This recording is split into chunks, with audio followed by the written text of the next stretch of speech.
Welcome to California, the state where the sun truly shines. And even though San Francisco can have its cloudy days, for the British entrepreneurs making their fortunes here, it's blue sky all the way.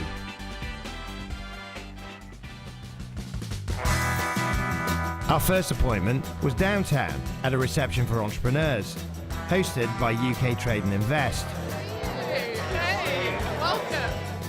The room was packed, wall to wall with exciting Silicon Valley businesses. And what's more, most of them were British. The first person I caught up with was British Consul General Priya Guha.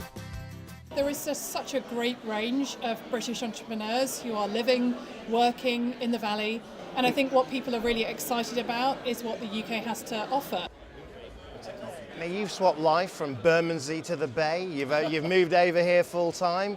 What's it like? What's the difference between Britain and the States, or particularly this part of the States and the Britain you left behind? I think that traditionally there's been a culture over here of, don't worry about failing. If you fail, you pick yourself up quickly and you try again, and you keep trying until something works.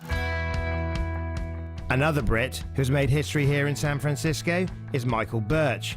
Founder of Bebo, the social networking site, he sold it for $850 million to AOL. Now, he set his sights on building a new home for creativity and entrepreneurs.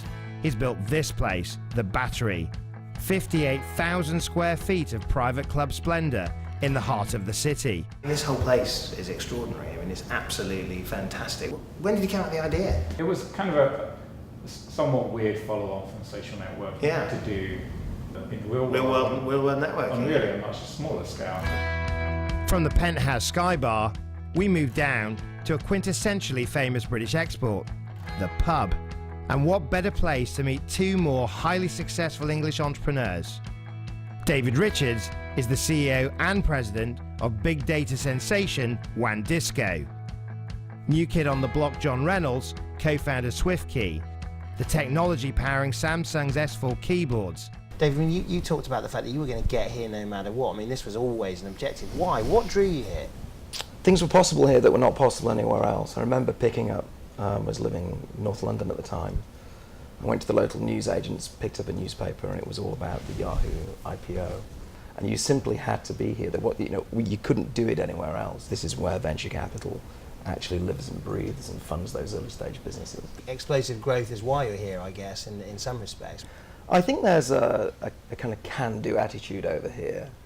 You could have a conversation downstairs in the Battery here with somebody and say, let's go out and create, one of the top 10 software companies in the world. I don't think that you'd see that conversation happen in the UK. And I think a lot of things in the UK kind of follow what happens in America. I mean, in America, you can have the craziest idea in the world and keep a perfectly straight face whilst having a conversation about it.